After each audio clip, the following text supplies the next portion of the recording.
I still remember the day the facility's alarms began to wail, echoing through the dim, steel-reinforced corridors like the howl of a savage wind. My name is Dr. Lennox Ward. Before it all unraveled, I was a researcher for Helix Crest Technologies. We operated a clandestine laboratory beneath the Icelandic tundra, an ice-bound fortress hidden under centuries of permafrost and volcanic strata. That frigid day, I was hunched over a row of monitors in the station's primary genetics bay. The overhead lights flickered, a sudden glitch. A moment later, the facility lurched as if something deep within the planet had reared up and slammed into us. The metal skeleton of the station groaned in protest. A bright red warning sign on my screen blinked, seismic breach detected. My eyes darted to the containment protocol logs, scanning for structural damage. Then I saw the terrifying highlight, Project Yvara, containment pod breach. All the color drained from my face. Project Yvara, the biggest secret in Helix Crest's intangible repertoire, was free. Let me be clear, Yvara was not meant to be encountered casually. This was an interspecies hybrid experiment. We had spliced alien predator DNA with that of human, and a handful of other Earth creatures, forging a near-perfect specimen designed for lethal missions. Her strength, cunning, and heightened senses made her unstoppable in simulations. We had boasted to corporate executives, flaunting her as the ultimate infiltration asset. But I had never truly understood what we were unleashing until the day that quake tore our entire station asunder. Alarms flared louder, merging into a raucous mechanical siren. Overhead, a pre-recorded female voice droned, "Code black, code black. Evacuate immediately, all personnel. Prepare for catastrophic meltdown." Shoving back from my console, I ran out into the corridor. The overhead lights flickered, painting the hallway in alternating swaths of bright white and strobing red. The floor quaked once more, throwing me off balance. I stumbled against a dented metal column. My mind spun with the knowledge that our Yvara was out there, alive, and more dangerous than we had dared to imagine. A thunderous crash reverberated from somewhere deep within the labs, followed by terrified screams. I fought the urge to turn around and hide, but if she was free, then the entire station was doomed anyway. A rational part of me took over, prioritized survival. I had to get to the transport hangar, snag a seat on one of the last suborbital shuttles, and get out before everything caved in. My chest hammered with dread, but some sliver of curiosity of paternal concern for a creation I had helped engineer made me hesitate. I had never laid eyes on her outside her containment stasis, never witnessed the living, breathing reality of Yvara, an unnatural daughter of sorts. The facility groaned again, structural beams shrieking as the ice above crushed down. We had never accounted for such a cataclysm. Wind whipped through cracks in the corridor walls, stinging my face with frigid blasts. The lights flickered again. Then a chunk of the ceiling tore free and slammed to the floor right behind me. I sprinted, sliding around a corner. I nearly careened into a massive crack that had opened in the floor. Steam hissed up from somewhere below, swirling around me in spectral clouds. I had to keep going, had to reach the evac deck. Up ahead was the experimental creation sector, the sealed wing where Yvara had been kept. It was madness, but I paused outside the half-collapsed entryway. Through a haze of dust and swirling lights, I spotted the stasis chamber. Its reinforced glass walls had shattered outward, scattering shards the size of daggers across the metal floor. Tendrils of stasis vapor curled around the opening, and in that swirling cloud, I caught sight of clawed footprints leading away. My mouth felt like parchment. "She's out," I whispered to nobody. In the broken interior, an overhead pipe spewed jets of freezing coolant onto the walls, making them slick with ice crystals. I took a half step inside, scanning for any sign of Yvara. She was nowhere to be seen. The alarms wailed and the station shook again, commanding me to move. Yet I felt compelled some bizarre paternal compulsion to confirm if Yvara still lived. My eyes caught the glint of movement in the far corner, a sliver of darkness that slinked fluidly. Then it vanished. Fear rattled my bones. Was that her? I didn't have time to find out. Another beam snapped overhead, and I dove clear as it crashed down. The corridor beyond was already beginning to cave in. My survival instincts roared. I had to leave now. Scrambling out of the chamber, I fled into the next corridor. Wreckage lay everywhere. The metal walls bent under the pressure, vents screeching with gusts of escaping steam. A large steel door blocked my path, jammed half open. I wrenched it upward with all my might, just enough to squeeze underneath. My coat snagged on a jagged edge, and I tore it free. At last, I emerged into a central corridor that led to the shuttle deck. Overhead, the facility's power flickered dangerously, and the mechanical voice continued its loop. Catastrophic meltdown in progress. All personnel, evacuate now. I wasn't alone. Other scientists stumbled by, eyes wild with terror. Guards in half-torn ballistic gear struggled to maintain order. Sparks rained from the ceiling. A chunk of steel parted overhead with an ear-splitting shriek. Something behind me exploded. Deafened, I lurched onward, heart pounding like a war drum. All the while, Yvara's final location loomed in the back of my mind. Freed from her tank, she could be anywhere, stalking these halls like a living weapon.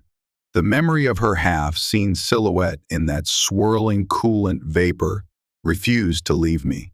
What have we done? I pressed on, trying to shake the encroaching guilt. The only priority now, escape. If Project Yvara wanted to get out, she had the predatory cunning to do so. I prayed I wouldn't meet her face to face. But as the corridor collapsed behind me, I couldn't help feeling as though we were bound by more than science.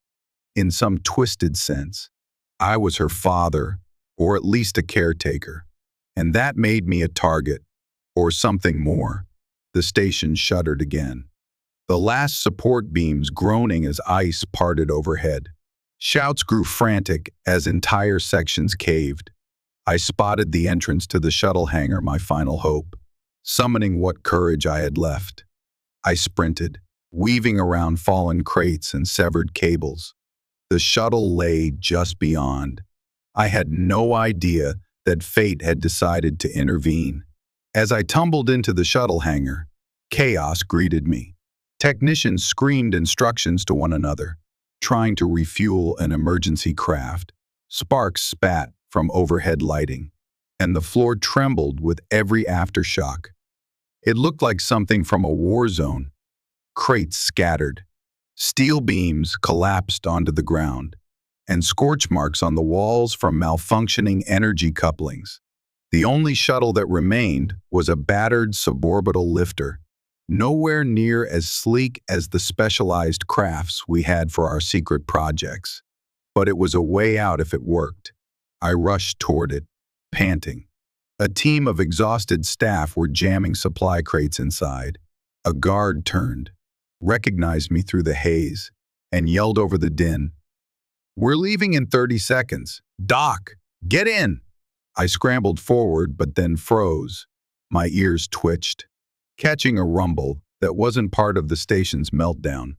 I whirled around just in time to see the corridor behind me tear open. Something large and lithe lunged through, a figure half-shrouded in drifting coolant fog.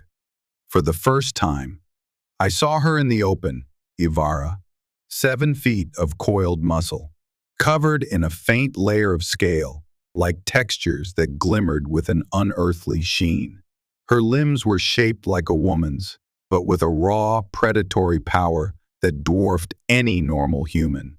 A long, sinuous tail lashed behind her, and her face, though undeniably feminine, was framed by short horns and sharp fangs that glinted with lethal promise. The guards opened fire, muzzle flashes puncturing the gloom. The bullets pinged off Yvara's armored hide or embedded harmlessly in her thick, flexible dermal plating. She hissed, a feral roar that rattled my skull. Then, faster than human eyes could track, she pounced. The nearest guard didn't stand a chance. She slammed him to the ground, claws raking across his ballistic vest. Another guard tried to tackle her but got flung aside. A chunk of twisted metal fell, slamming onto a console and sending up a shower of sparks. The hangar's overhead lights dimmed, replaced by the malignant red emergency glow. In all the pandemonium, I found myself paralyzed. I was certain Yvara would tear me apart. After all, we had engineered her to be a perfect killer. She was unstoppable. Then her eyes found me, eyes that glowed with an inner molten gold. Ringed by a ferocious intensity that locked onto my face, she moved toward me, stepping over the twisted remains of the console. Her chest rose and fell with each breath, powerful limbs poised. She was breathtaking in a terrible, mesmerizing way. I braced for death. The muscles in my neck tensed. I wanted to speak, but no words came out. This was the end, I thought. But what happened next left me in speechless disbelief. Yvara strode forward, ignoring the bullets whizzing past. She clamped her clawed hand around my arm, not with lethal force, but with a measured grip. There was no rage in her gaze anymore, just a hot, inscrutable hunger. She leaned in, exhaling a whisper that no science had taught her. Her voice was low, reverberating with strange harmonics. Mate. That single word sent shivers up my spine. I felt as though the entire station around me vanished into silence. Could she speak? Had she learned to talk simply by absorbing language patterns while in stasis? My mind reeled with questions. Suddenly, a fresh explosion rocked the hangar. A wave of dust and flame surged, throwing me off my feet. Yvara yanked me against her body with effortless strength, shielding me with her own form. Debris rained down, metal fragments, lumps of ice, and shattered glass. But she stood over me, absorbing the impact. When the smoke cleared, I was still alive. Yvara stared down at me, her pupils narrowing, as if she were scanning my face for injuries. Her tail flicked in agitation, but her hold on me was almost protective. "Doc!" someone yelled. "Get to the shuttle." The craft was revving, engine starting with a tortured whine. I scrambled up, half supported by Yvara's powerful arm. She let out a hiss at the guards, who re-aimed their weapons. But she didn't lash out. Instead, it seemed like she was waiting for me. I did the only thing I could think of. I took her with me. Racing across the battered deck, I shouted to the pilot to hold the door. Technicians shrieked in terror as Yvara vaulted into the shuttle behind me. But they had no choice. Another explosion rocked the hangar, and an entire overhead girder collapsed. With a final roar of the engines, the shuttle took off, battered but airborne. Inside, the hull rattled as we ascended through the collapsing ice canopy. I slumped against the cargo hold wall, Yvara beside me. She was breathing heavily, but her gaze never left my face. An unspoken question shimmered there, as if she was unsure how to proceed now that she had me close. My mind churned. We had engineered her to be the ultimate killer, but something else had taken root in her psyche, some primal bond she felt toward me. The unstoppable predator was acting like a guardian, or even a mate seeking acceptance. In that moment, the full weight of Helix Crest's sin crushed me. We had forcibly combined alien DNA with scraps from Earth-based predators. ignoring the potential emotional or psychological ramifications. We had planned to use her as a weapon, but perhaps in forging her so close to human form, complete with a capacity for empathy and, dare I say, love, we had sowed unexpected seeds. I didn't know if my own moral epiphany mattered anymore. All that mattered was that Yvara wasn't tearing me to shreds. Instead, she clung to me, as if I were some anchor in the storm of destruction around us. When the shuttle broke through the fractured ice and soared into the swirling, snow-laden skies of Iceland, I felt as though fate had dealt me a hand I had never asked for, but couldn't refuse. She had chosen me. The suborbital shuttle banked sharply, battered by high winds. Smoke billowed from the engine housings, the quake-damaged facility's sabotage making the flight precarious at best. I clutched a support railing, my knuckles white, trying not to topple. Yvara remained crouched near me, balancing with a feline grace that belied the shuttle's wild swaying. Scientists and technicians crammed into the seats, many glancing in horror at Yvara. She let out a low growl whenever they stared too long. I tried to keep her calm with quiet, soothing words, though I scarcely knew what to say. We cleared the roiling clouds, finding a patch of relatively calmer air. The pilot's voice crackled over the intercom. "Brace yourselves. We're attempting an emergency landing near the southwestern coastline. We can't make it to the main airfield with these engine malfunctions." A wave of anxiety rippled through the shuttle's occupants. Our best bet for rescue was Reykjavik's main airport, but that was too far for the shuttle's compromised systems. Now we were forced to land in some deserted expanse if the battered craft could land at all. I dared a glance out a frost-laced window. Far below, an endless vista of rugged Icelandic highlands stretched, blanketed by snow and cut by dark ribbons of volcanic rock. Clouds pressed low, heavy with impending snowfall. We had no choice but to risk a crash landing. As the pilot wrestled with the controls, an ominous jolt shook the entire shuttle. The cabin lights flickered. Shouts erupted. One of the engines coughed black smoke, then sputtered. I braced for impact. Yvara's tail coiled around a seat mount, anchoring herself and me. A final screech of metal filled the air. Then we hit the earth with a gut-churning force. The shuttle's landing gear buckled. We skidded across icy ground, sparks flying, until at last we ground to a jarring stop.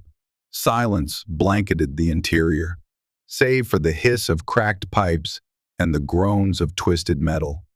Slowly, people began unstrapping themselves, checking for injuries. I took a moment to breathe, feeling battered and bruised but miraculously unbroken. Yvara rose to her full height, scanning for threats. The pilot forced the shuttle door open with an emergency crank. Outside, a desolate, wind-blown plain greeted us. Snow whirled in ragged gusts, stinging the cheeks of those who ventured out first. The sun hung low on the horizon. What little daylight remained was dim and fleeting in the near Arctic winter. We were miles from anywhere, stranded in a frozen wilderness with limited supplies. And we had Yvara, our creation, along for the ride. A few uniformed security personnel still had their sidearms. They eyed her warily, but she bared her fangs in silent warning. I stepped between them and her. "Don't," I said firmly. "She's with me." They shot me looks of disbelief and anger, but after seeing how easily she had brushed off bullet fire, they lowered their weapons. The other survivors trickled out, forming a small cluster around the shuttle's scorched hull. No one spoke to me, though many stared at Yvara with fearful eyes. I couldn't blame them. I still trembled inside at her presence. With a hiss of escaping steam, the pilot stepped out, wiping sweat from his brow. "We're stuck here," he said grimly. "Comms are shot. We might be able to rig a short-range signal, but the battery's nearly drained. Then do it. A senior researcher snapped, her voice on edge. A search party might come. The meltdown at the station, someone from Helix Crest, must be inbound to investigate. Helix Crest's involvement was a double-edged sword. They would send a retrieval team, but if they realized Yvara was with us, their response could be lethal. My stomach knotted. Yvara sniffed the air, her posture tense. Her golden eyes kept flicking back to me, as if checking that I was still there. She looked conflicted, as though she recognized the fear rolling off the other humans. Despite her lethal potential, she remained at my side, seeming to sense that I was her best chance at acceptance or guidance. I pulled my collar tighter against the cold. "We need shelter," I said, voice low but insistent. "This wreck won't be warm for long, once the auxiliary power runs out." The pilot nodded. "We saw a rocky outcropping about half a mile east. Maybe we can take cover there." So our group of survivors set off through the whipping winds, trudging across ice and uneven ground. We numbered 15 in total, including 4 guards, 5 scientists, 2 technicians, and a handful of administrative staff. Yvara and I walked at the rear, partly because the others seemed unwilling to get too close. As we struggled against the bitter wind, I studied Yvara with furtive glances. Her shape was so clearly humanoid, yet every subtle movement screamed of primal instincts. She wore no clothing, her scaled hide, more than enough to protect against the frigid climate. It was astounding how easily she navigated the treacherous terrain, agile and sure-footed as a snow leopard. When we crested a ridge, we beheld a deep valley rimmed by dark basalt formations. Nestled against the valley wall lay a shallow cave opening, draped in icicles. The pilot pointed. "Over there!" We hurried down, carefully picking our way across iced-over rocks. By the time we reached the mouth of the cave, night was fast approaching. The wind picked up, blowing powdery snow across our boots. One of the technicians used a flashlight to probe the darkness of the cave. Inside, the walls were smooth volcanic rock, likely carved by ancient lava flows. We ventured in a short distance, discovering it branched into 2 separate chambers. Everyone settled into the first chamber, huddling together. The second chamber, narrower and winding deeper, remained unexplored, while the rest hunkered down to conserve warmth. I found myself compelled to peer down the dark passage, curiosity twined with apprehension. Yvara placed a clawed hand gently on my shoulder, halting me. Her eyes glowed faintly in the darkness, a mesmerizing gold. She shook her head in almost human gesture, telling me not to go. A hush fell. We were close enough that I could feel her body heat, surprisingly comforting in this icy realm. My heart thumped. The creature in front of me was the end result of Helix Crest's unscrupulous ambitions, but she was also living proof of unexpected possibilities. She protected me, watched over me.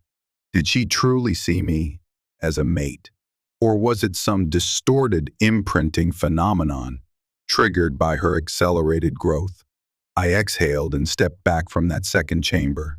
In the flickering glow of the single flashlight, we made an uneasy camp. Our ragged group circled around a battery-powered heater. The wind howled outside, reminding us how precarious our situation was. No one slept well that first night, and yet, throughout those frozen hours, I felt Yvara's unwavering presence behind me, like a silent sentinel. She stood watch. She was engineered to kill, but that night, she was the only reason I felt even a shred of safety in that bleak, frozen wasteland. By early morning, the wind had not relented. A dull gray light seeped into the cave entrance, illuminating the worried faces of my companions. The heater's battery was nearly depleted, the temperature dropping fast. We had to find a more sustainable source of warmth or risk hypothermia. Some of the survivors rummaged through the meager supplies we'd salvaged from the shuttle. A few emergency rations, a small medical kit, and a short-range beacon that the technicians struggled to power. The guards busied themselves fashioning crude barricades at the cave mouth, half in fear of wild animals and half to keep Yvara in check if she turned on us. But Yvara simply lingered near me, occasionally stepping outside the cave to sniff the air or examine the surroundings with a predatory vigilance. Twice, she returned with small scavenged items, a broken piece of driftwood and a twisted scrap of metal, though I wasn't sure what she intended to do with them. Meanwhile, tension among the humans simmered. I felt it in their sidelong glances, heard it in the muttered conversations just out of earshot. They feared her. They feared me for being the one who seemed to command her loyalty. This is insane. I overheard one scientist whisper, "We can't trust that thing. It's only a matter of time before it snaps." "We need to separate it from us," growled a guard, his eyes bloodshot from lack of sleep. "If we let it roam free, we're all dead." Part of me understood their perspective. Yvara was a living weapon, a lethal experiment. But she had saved my life, and, in a twisted way, possibly saved them from the meltdown. The moral conflict weighed heavily on my mind. After a sparse breakfast of ration bars, the pilot and a few others decided to head out to see if the rescue beacon might transmit better from higher ground. They trudged off into the storm with a portable antenna, leaving the rest of us behind. The hours crawled. The cave's cold bit at our bones. I considered venturing deeper inside to see if there were any geothermal vents or warmer pockets. But the memory of Yvara's warning gesture stopped me. Something about that second chamber felt off. Eventually, I noticed Yvara's keen gaze fixed on the storm outside, her ears twitching. She gave me a gentle nudge, then loped toward the mouth of the cave. I followed, ignoring the wary looks from the others. At the entrance, I felt a sudden change in the wind, a momentary lull. Yvara let out a low rumble, pointing toward the eastern sky with a claw. Between the swirling clouds, I glimpsed a black dot moving fast across the horizon. Could it be a rescue chopper? My heart leapt. But as the dot drew nearer, the faint silhouette resolved into something more ominous. A gunship from Helix Crest's private security fleet. Its angular lines and advanced stealth plating were unmistakable. I had occasionally glimpsed them near the station. Fear fluttered in my gut. If Helix Crest was sending a recovery team, we might be saved. But with Yvara present, they could also decide to neutralize all witnesses, us included, to cover up the fiasco. Helix Crest was not known for mercy when secrets were at stake. I rushed back inside the cave. "Everyone, heads up! There's a Helix Crest gunship inbound." A jolt of alarm rippled through the survivors. The guards exchanged worried looks. The technician fiddling with the beacon abruptly turned it off, lest the signal guide the gunship straight to us. Seconds later, we heard the ominous thrum of its engines overhead. A searchlight beam swept across the snowy plain, briefly illuminating the cave mouth.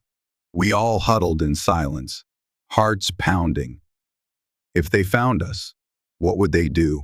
I glanced at Yvara. Her eyes narrowed.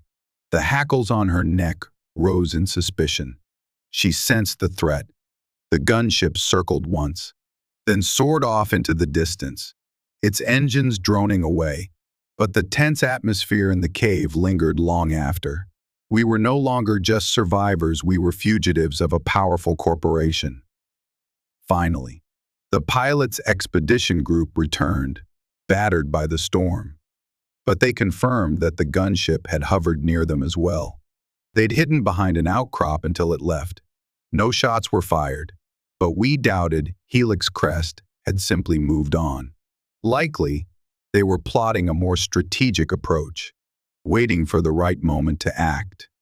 The group held a makeshift council, People spoke in hushed voices, mindful of Yvara's looming presence. The majority wanted to keep hiding until a more trustworthy rescue showed up, maybe from the Icelandic authorities or a passing search and rescue crew. But we had no way to contact them, and Helix Crest was always one step ahead. I quietly suggested that if we could trek far enough, we might reach a small fishing village. But that was easily over 20 miles away, across dangerous terrain in near blizzard conditions. That's suicide without proper gear, the pilot said glumly. We won't last long out there. Besides, Helix Crest might track us. A heavy silence fell. The only sound was the wind howling past the cave and the slow drip of icicles. My gaze slipped to Yvara. She crouched near me, half-lidded eyes scanning the anxious humans. Her posture suggested she was ready to spring at any threat, yet also uncertain how to interact in this delicate predicament. For a brief moment, our gazes locked. I wanted to tell her something comforting, to express that I wouldn't let them harm her. But how do you speak that to a being forged from half-alien genetics, who had known consciousness for mere hours or days? In the end, no plan emerged from our council. We decided to wait out the storm and hope a more favorable opportunity presented itself. So the hours bled on, everyone restless, cold, and aware that an unseen enemy soared the skies. Night fell once more, but not a single person found restful sleep. And for me, the question lingered, could Helix Crest truly let us live if we refused to give up Yvara? Given the corporation's ruthless history, I knew the answer: no. The next day, the storm lessened. By midday, pale sunlight broke through the low-hanging clouds, revealing a world of glittering ice and wind-sculpted snowdrifts. Still freezing, but at least the blizzard had abated. I ventured outside to gather what little firewood I could find from the sparse, gnarled brush poking through the snow. Some of the guards joined me, always keeping a nervous eye on Yvara, who insisted on following. She seemed fascinated by the outside world, scanning every horizon and sniffing at the crisp air. My boots crunched on the hardened snow as I pushed around the cave's perimeter. The basalt formations cast jagged shadows on the white surface. I heard a faint rush of water, some subterranean stream perhaps. If we were lucky, we might gather water from a partially unfrozen flow. One guard scowled at Yvara. "This is crazy," he muttered. "We should sedate it. Doc. She's too unpredictable." I kept my voice steady. "That would be unwise. She's shown no aggression since we left the station." "Yet," he countered, glaring at Yvara's claws. She narrowed her eyes but remained silent. I wondered if she understood more than we realized. If she did, that sort of hostility would only confirm her suspicion that humans were her foes. Returning to the cave with a small armful of kindling, I found that the rest of the group had discovered a potential hidden passage in the second chamber, what we had previously dismissed. One of the scientists, Dr. Hensley, had gone exploring with a flashlight and found signs of geothermal warmth deeper down. My eyes widened at that news. Geothermal vents, I repeated. That could be a game changer. We'd have natural heat. Dr. Hensley nodded excitedly. It's a risk to go deeper, but we could set up a temporary shelter there, out of the wind. Maybe we can survive long enough for a real rescue. A flicker of hope lit the group. With the surface so unyieldingly cold, any refuge of natural warmth would be a godsend. The pilot was wary of seismic instability, but in the end, we decided it was worth checking out. We gathered our gear and carefully ventured into the second chamber. The passage twisted, leading us deeper underground. The air gradually changed from biting cold to a damp, musty warmth. Droplets of condensation clung to the walls, and our footsteps echoed on the stone. Yvara padded silently at my side, occasionally sniffing the cavern walls.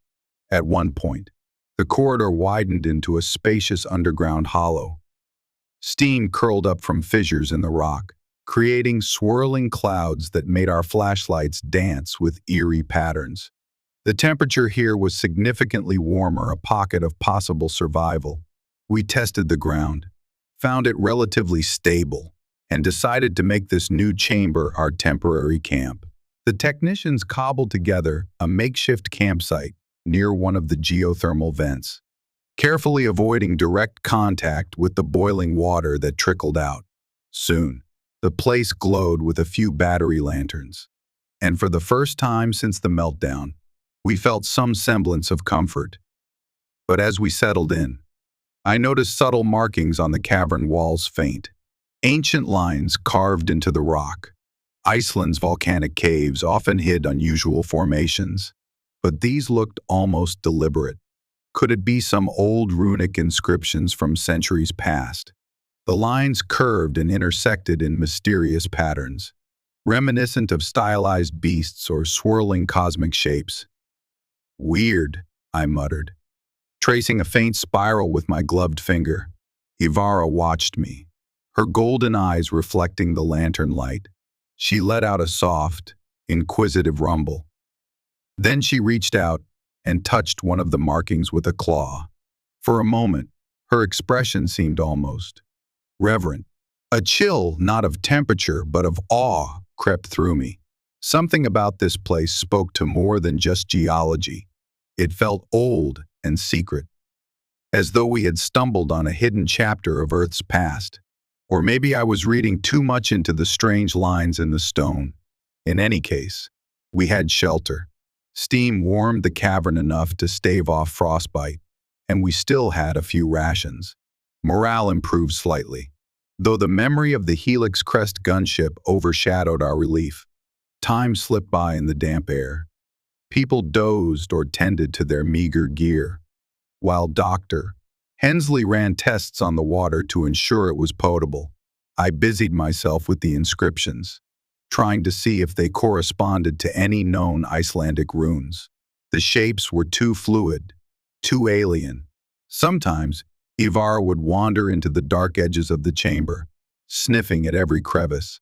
Several times, she ventured back with small bits of rock or old bones that might have belonged to long-dead animals.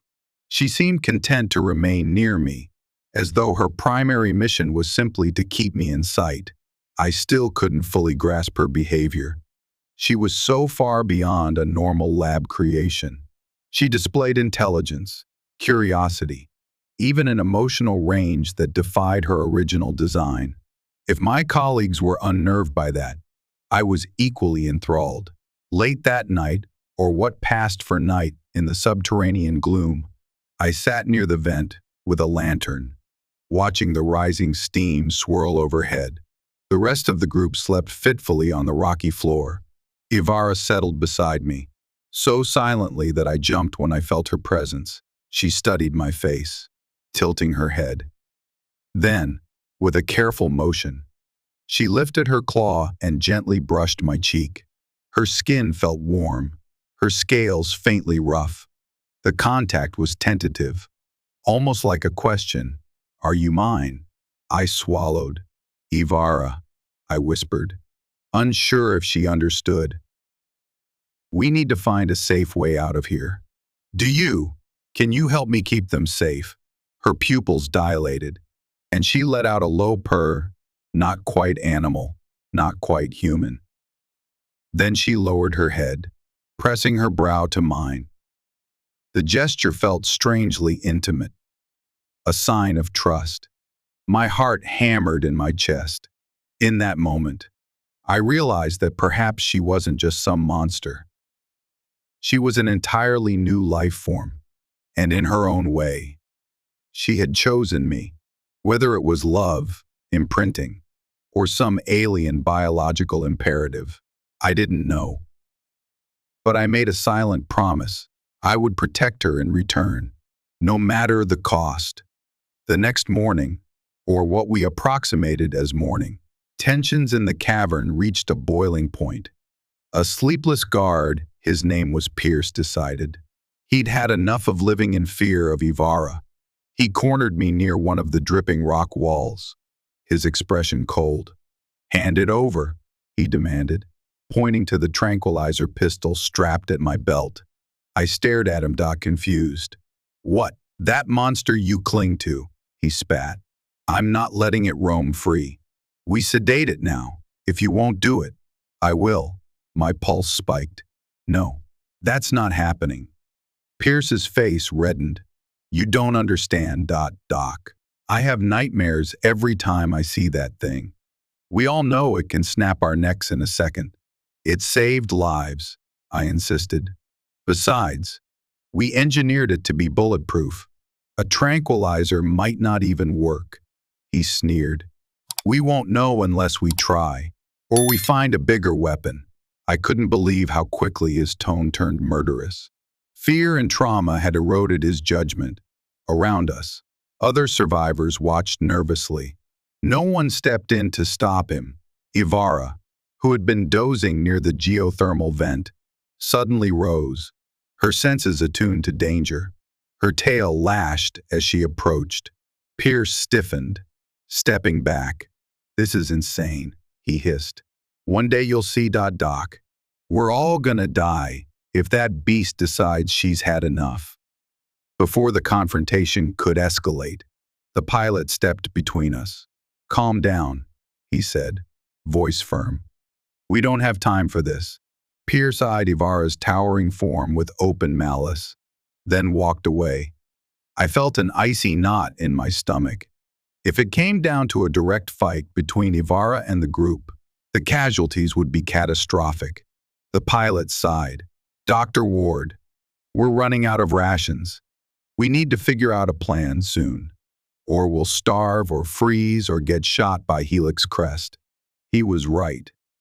We were running on borrowed time. I felt the weight of leadership, even though I'd never asked for it. "Maybe we can slip past Helix Crest," I suggested, my voice low. "Head for civilization." One of the scientists shook her head.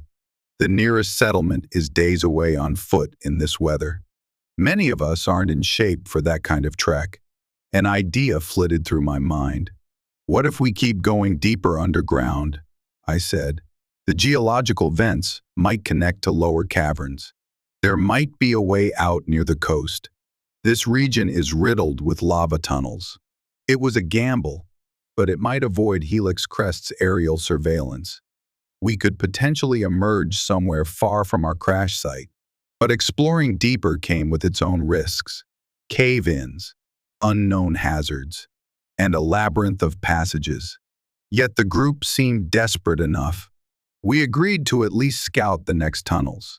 If we found a feasible path, we'd gather our supplies and go. Pierce scowled but offered no further objections. So a small team of us, myself, Dr. Hensley, a guard named Reyes, and Yvara readied to explore. I brought a flashlight, some rope, and a few flares. Yvara needed no light. Her night vision was superb. We followed a narrow tunnel leading beyond the main cavern, moving slowly. Water dripped from the ceiling, forming slick pools on the rocky floor. The air became warmer, laced with the smell of minerals and sulfur. Occasionally, we had to crawl beneath low-hanging stalactites. After 20 minutes, the passage opened into a sprawling chamber. Our flashlight beams revealed a subterranean river snaking through, its water steaming in places.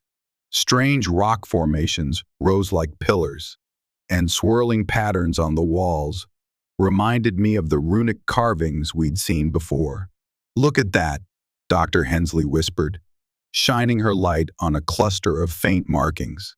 "These symbols again." I squinted at them. It's as if someone, or something, used these caves long ago. Reyes remained silent, scanning for threats.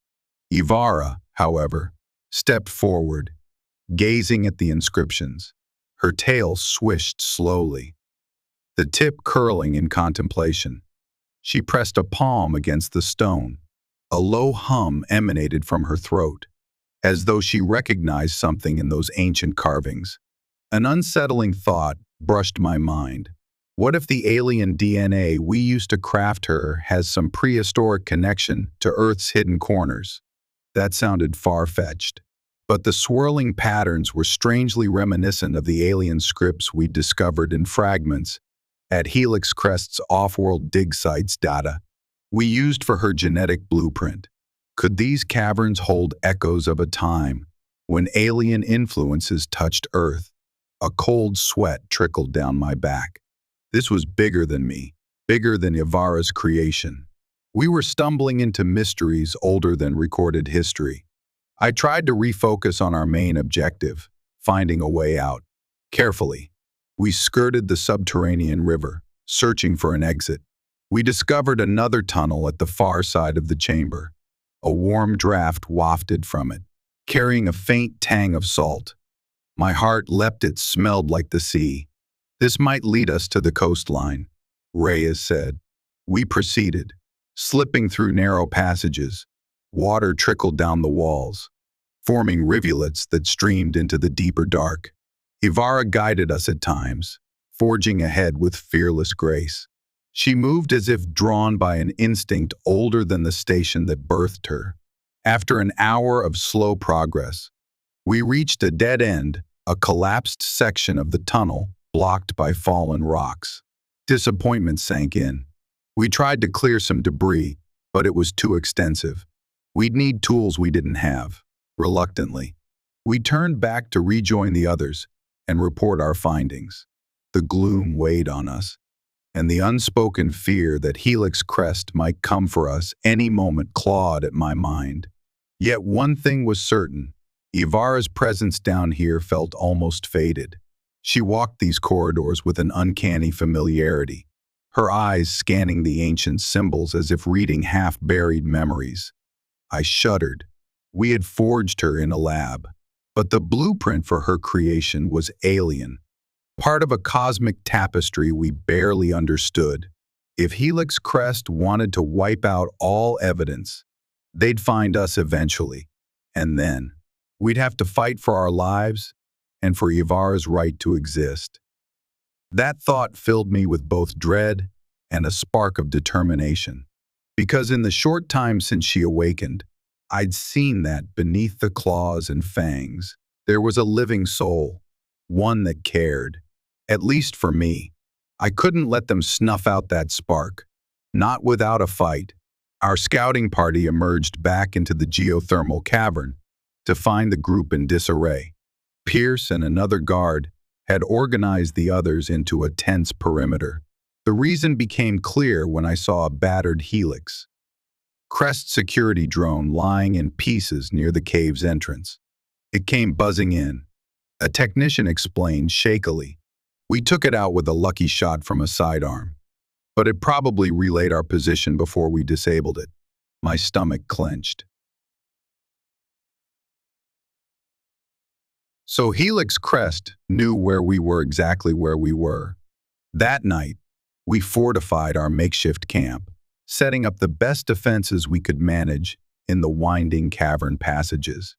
We posted rotating guards. The tension only grew, especially once the pilot noticed footprints near the far side of the cave complex that didn't belong to any of us. Could there be more of these drones, or even an advanced ground squad? Exhaustion gnawed at my mind, but sleep was impossible. I sat with my back against a warm rock face, eyelids drooping, while Yvara lingered near me. Her presence was oddly comforting. I'd grown used to her protective stance. Some part of me realized how bizarre it was to find solace in a lab-grown predator, but she radiated a quiet strength that dispelled some of my fear. As the hours crept on, I drifted between half-sleep and anxious alertness. Then, at some point in the dead of night, I heard a faint scraping sound. My eyes snapped open. Yvara was gone from her usual place. I saw her silhouette disappearing into the deeper corridor. I quietly got up and followed, leaving the others behind. My flashlight was off, so I relied on the faint glow of the geothermal vents and the occasional flicker of a battery lantern. The cavern air was humid, heavy with mineral scents. My breath quickened. Yvara moved with uncanny silence, her powerful form gliding ahead. I crept after her, rounding a bend. There, in a more remote part of the subterranean complex, she stood before a wall covered in swirling inscriptions. Steam drifted around her, and for a moment, she looked almost otherworldly, an ancient guardian returning to her domain. A strange hush filled the space, broken only by the drip of water. Yvara ran her claws gently over the markings, releasing that soft hum again, somewhere between a growl and a chant. It reverberated off the damp stone. "Yvara," I called quietly, stepping closer. She turned, those gold eyes meeting mine. Then she touched the largest inscription, a spiral pattern that wrapped around an inlaid symbol resembling an eye. Slowly, methodically, she pressed her palm against it. To my astonishment, the carving gave a gentle pulse of light, faint but definite. I gasped, stumbling back. For a moment, I thought I was hallucinating from exhaustion. But the glow lingered, shimmering along the grooves in the rock. A subterranean rumble followed, as if deep tectonic forces had stirred. My heart pounded. Was this some mechanism, some ancient device? The concepts hammered my rational mind. Then the glow faded, the stone returning to a dark, inert surface. Yvara lowered her hand, exhaling softly. She looked at me, and though she didn't speak, I sensed an emotion akin to wonder reflected in her gaze. I approached, hesitantly pressing my own hand to the same spot. The stone was warm, but no light emerged for me. Whatever phenomenon had just occurred, it was tied to Yvara and presumably the alien genetics we used to create her. "What are you?" I whispered, my voice echoing. "How can you?" I couldn't finish the question. It was too vast, too overwhelming. Here we were in an Icelandic cave, discovering an alien resonance older than known history, awakened by the being we had artificially forged. It felt like the edges of reality had blurred. Yvara let out a quiet rumble, then gently took my hand in hers, guiding it away from the stone. She pulled me close, her warmth driving away the chill. Our eyes locked, and in that moment, it felt as though we were alone in the universe, connected by a mystery beyond comprehension. The sound of distant voices broke the spell. I heard someone shouting my name from the main cavern. Yvara blinked, glancing toward the noise. With a final look at the swirling inscription, she turned and led me back. Back at camp, the pilot and Dr. Hensley were frantically calling out. I emerged from the corridor, breathless. Yvara in tow. "What happened?" I asked. "We saw you leave, Doctor," Hensley said, relief in her eyes. "We heard a rumble. Thought there was a cave-in." I shook my head. Not a cave-in, just something shifting in the deeper tunnels. "I'm sorry to have worried you." Pierce, who had been standing near a lantern, growled with irritation. "Next time, Doc, maybe let us know before you go wandering off with that creature." I bit back a retort. The tension in his voice made it clear he still saw Yvara as a threat. Worn out, I sank down on the cavern floor, my mind ablaze with what I'd just witnessed. Yvara hovered protectively, ignoring the wary stares from the others.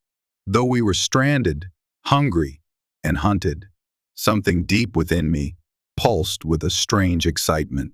Yvara's existence was more than just a corporate weapon. It was the key to unveiling a hidden cosmic thread woven into Earth's past. If Helix Crest got their hands on her, they'd exploit that knowledge for unimaginable ends. But for now, we had more immediate concerns. The dryness in my throat reminded me we were nearing the end of our rations. If rescue or the chance to escape didn't come soon, we'd be forced to take bigger risks.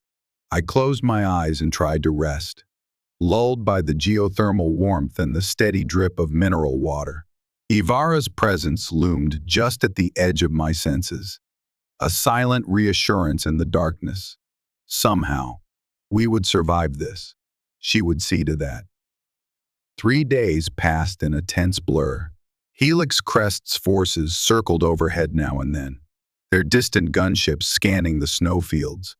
We remained hidden underground, relying on the warm steam vents and the few supplies we still had. Morale was fraying. People bickered about trivial issues or raged about ration distribution. Pierce kept to himself, but the fury in his eyes whenever he looked at Yvara told me the conflict was far from over. In that time, Yvara and I ventured several times deeper into the caves, though we never again triggered the mysterious glow. We mapped out a few alternative routes, hoping to find a way that might lead to the coast. Still no luck. Our best shot was the collapsed tunnel, which remained impassable. On the 4th day, everything changed. It started with the hum of engines echoing through the rock. Then a thunderous boom shook the cavern. Dust fell from the ceiling, and the survivors scrambled to gear up, hearts racing. "They've found us," the pilot breathed. Pierce and a few other guards rushed to the main entrance, weapons drawn. The rest of us hung back, uncertain. Yvara tensed, her posture screaming readiness for battle. In the faint light from the cave mouth, we saw armed figures in tactical gear, approaching Helix Crest's private security. They had cutting-edge rifles, body armor, and advanced scanning equipment. A voice bellowed through a loudspeaker. "Attention, survivors! We are Helix Crest Recovery Forces. Stand down and surrender. You will not be harmed." A lie, I thought bitterly. We knew their track record. Once they had Yvara in their sights, their directive would be to destroy all evidence. I retreated into the geothermal chamber, dread clutching my gut. The senior researcher who had accompanied us, a woman named Larson, glared at me. "We can't fight them. They'll kill us. If we surrender, they'll still kill us," I countered. "They can't risk word of Yvara getting out." A fierce debate erupted among the survivors. Some wanted to give up, desperate to believe Helix Crest would spare them. Others insisted on resisting, no matter how hopeless it seemed. I had no illusions about mercy, especially if Yvara was involved. "I won't hand her over," I said firmly. "I helped create her. I won't let them treat her like a disposable asset." Yvara looked at me, golden eyes flickering. Her tail lashed in agitation. The approach of armed soldiers triggered her predatory instincts, but she kept close, awaiting my cue. Suddenly, a flashbang detonated near the entrance, lighting up the cave. The guards among us staggered, disoriented. Helix Crest troops swarmed in, muzzle flares cutting through the gloom. Pierce and Reyes returned fire with their sidearms, but they were outmatched. I ducked behind a rock outcrop, ears ringing. The pilot and a few others huddled nearby, fear etched in their faces. Bullets ricocheted off the cavern walls, sending sparks and rock chips flying. Then I glimpsed Yvara launching forward, a lethal blur in the half-light. She tore into the Helix Crest squad with terrifying efficiency. They shrieked as her claws ripped through their armor. The staccato of gunfire intensified, but rounds pinged off her scaled hide. My stomach churned. This was exactly what we had built her to do, to kill. And now that lethal design was on full display. Though these mercenaries were hardly innocent, I couldn't help but feel horror at the carnage. The pilot pulled me down. "Stay low," he hissed. We crawled back toward the geothermal chamber, the echoes of battle reverberating behind us.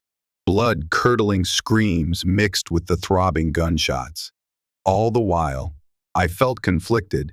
Helix Crest was the aggressor, but Yvara's lethal spree could confirm her monstrous reputation. A soldier charged around a corner, rifle raised. I squeezed my eyes shut, expecting to be riddled with bullets. But in a flash, Yvara lunged between us, her tail whipping the gun aside. She knocked him to the ground. Another slash, and he stopped moving. She let out a roar that shook the cave. Then she turned to me, checking if I was unharmed. My heart thundered. How could she be so vicious yet so protective in the same breath? "Fall back!" came a shouted order from the Helix Crest side. "Regroup! Regroup!" The remains of their squad retreated to the cave mouth, dragging wounded men. Yvara snarled, but she didn't pursue them further. Instead, she returned to my side, chest heaving from exertion. Silence fell, punctuated by the groans of injured guards and mercenaries. The survivors of our group clustered together. We'd repelled the first wave, but Helix Crest was bound to regroup and attack again, likely in larger numbers. "We have to go," the pilot said, voice trembling. "We can't hold them off."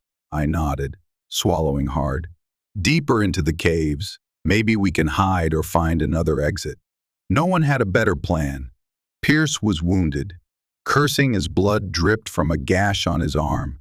I helped him up, ignoring his hateful glare at Yvara. With the pilot leading, we retreated further underground, stepping over the bodies of soldiers and the twisted remains of security drones. Every step echoed in the hot, humid darkness, and I felt as though we were descending into the underworld. Yvara stayed close, her tension radiating through the air. She had proven her willingness to fight for me. In the process, she had taken half a dozen lives. My conscience roiled, but I couldn't deny that without her. We'd already be dead. As we vanished deeper into the labyrinth, I could almost feel the heavy presence of the ancient markings on the walls, the alien swirl, the hidden power that had pulsed under Yvara's touch. Part of me hoped there was some path that led to freedom.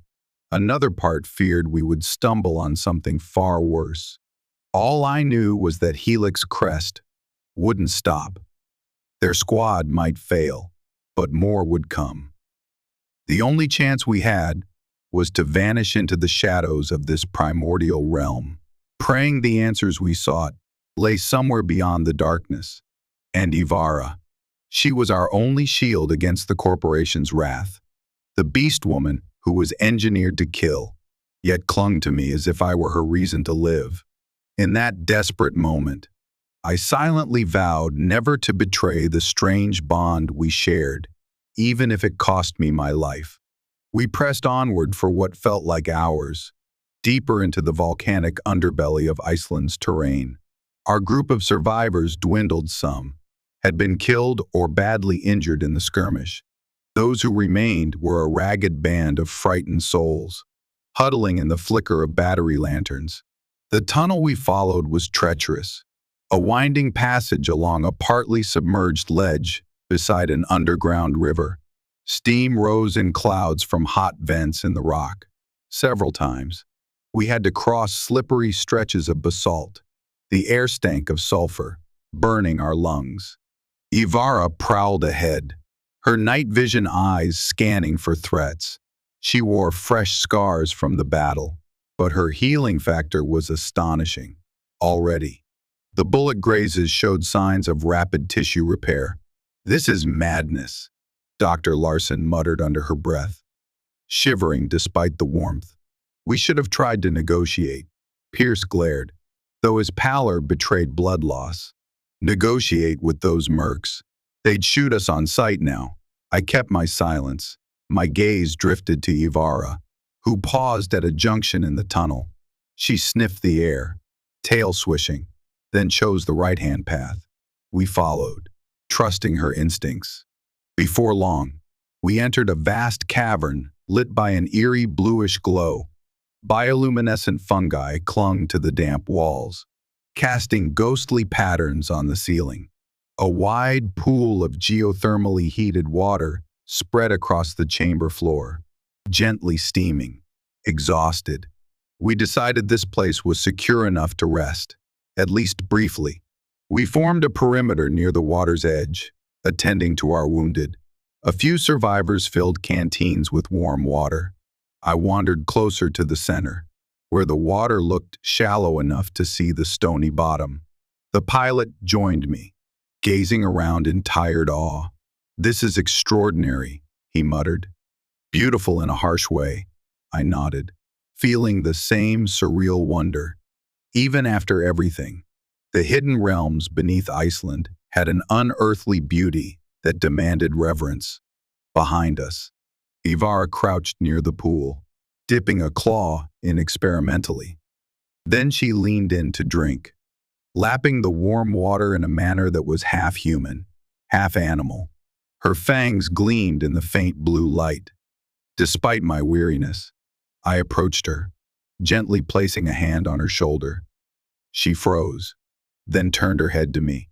In her eyes, I saw not the savage killer, but a living being who shared our desperation. "You saved us back there," I whispered. "Thank you." I wasn't sure how much she understood linguistically, but she let out a soft purr, pressing her forehead lightly to mine. The contact stirred a mix of emotions in me: gratitude, fear, curiosity, and something else, a bond. Then, the moment was shattered by the sound of distant echoes, the clang of metal on rock. Our group snapped to alertness. Helix crest. Another drone.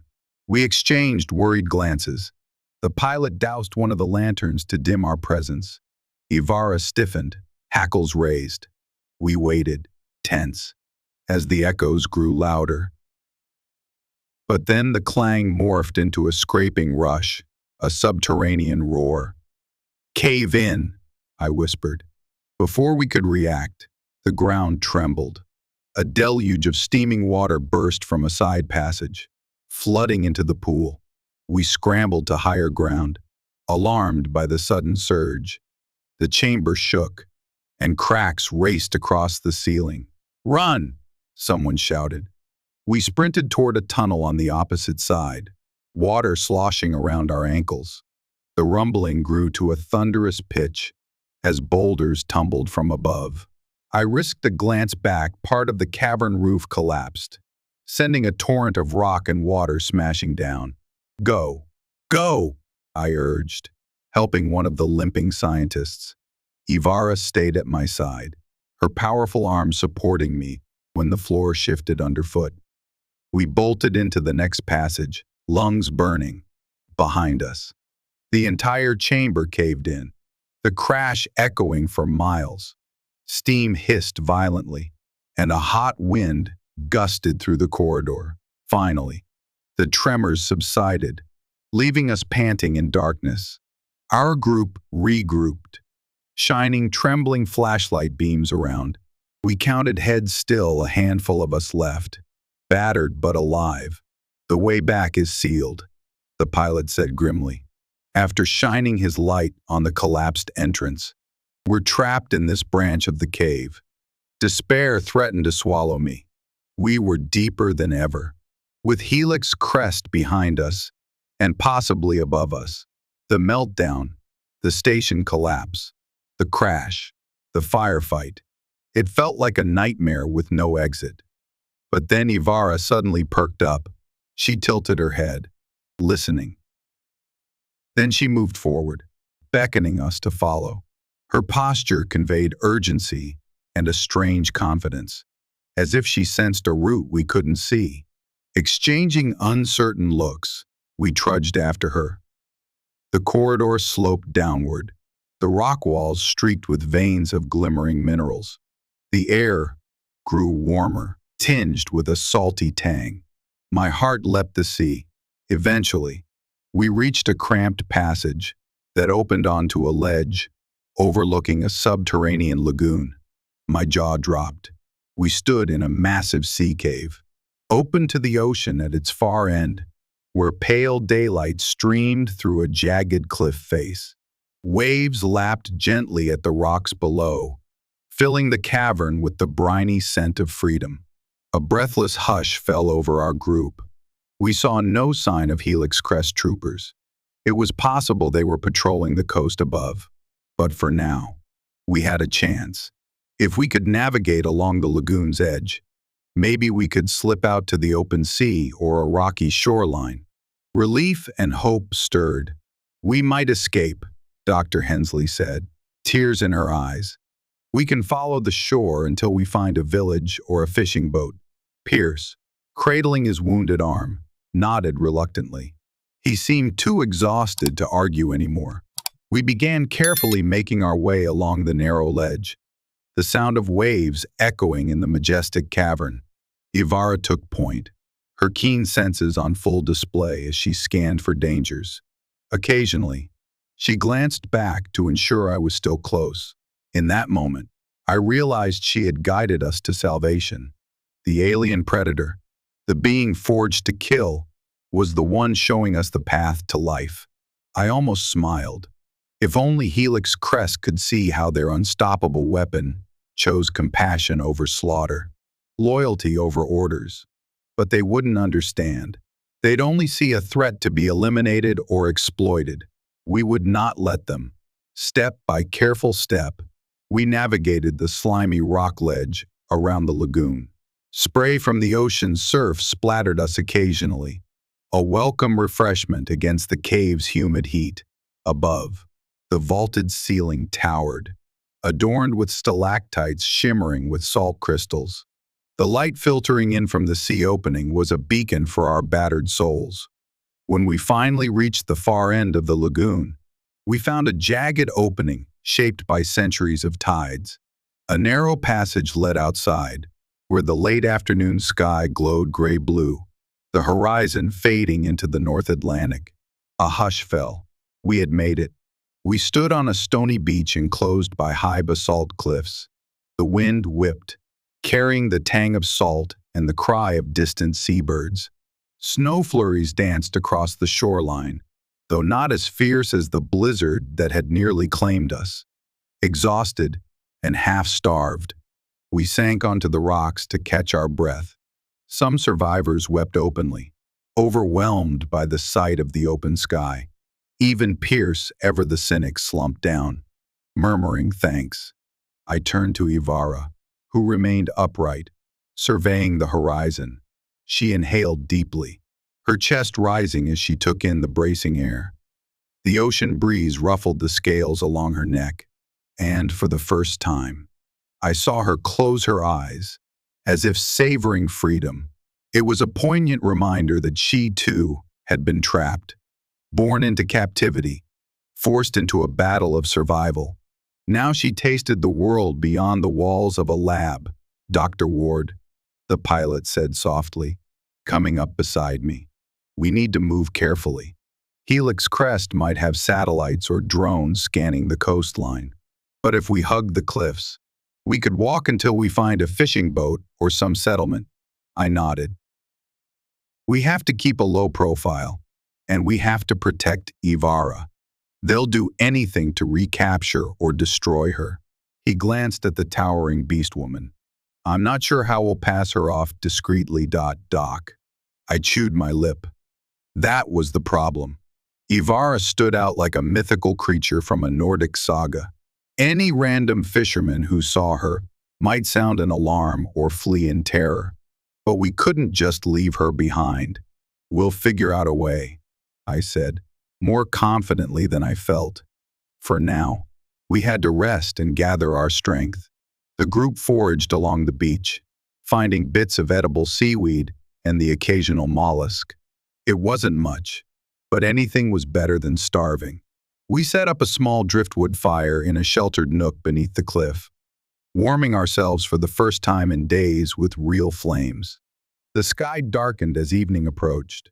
Clouds parted now and then, revealing glimmers of the northern lights dancing faintly. Even in adversity, nature offered a spectacle of beauty. I sat by the fire, the flickering light dancing across Yvara's features. She watched the aurora with rapt fascination, occasionally letting out a soft warble.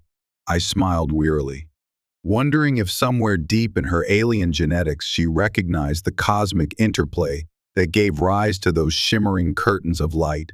Others dozed, lulled by exhaustion, a calm moment. But the danger wasn't over. Helix Crest would be searching. We needed to move soon, hopefully by first light. As I stared into the flames, I considered the path ahead. Even if we reached a village, what then? We had no guarantee of safety. Helix Crest had deep pockets and global influence. They could brand us as terrorists, claim we stole a biological weapon. Yvara would be labeled a monster. But I couldn't surrender her. I recalled the alien inscriptions in the caves, how they responded to her touch. She was more than a weapon. She was a piece of some grand cosmic puzzle. Maybe, just maybe, that puzzle could change everything we thought we knew about Earth and humanity. I glanced at her again, feeling a swell of emotion. She chose me as her mate, or so it seemed. Yet I was no warrior, just a scientist with guilt-ridden hands. Could I ever be worthy of her trust? Time would tell. For now, I let my eyes close, lulled by the crackle of driftwood and the distant lullaby of crashing waves. The last thing I felt was Yvara's gentle warmth beside me, a living fortress in this harsh northern night. Despite it all, I couldn't help but feel a fragile optimism. We were free of the underground prison. We still breathed. And as I drifted into a restless sleep, I silently prayed that dawn might bring a chance at real freedom for all of us.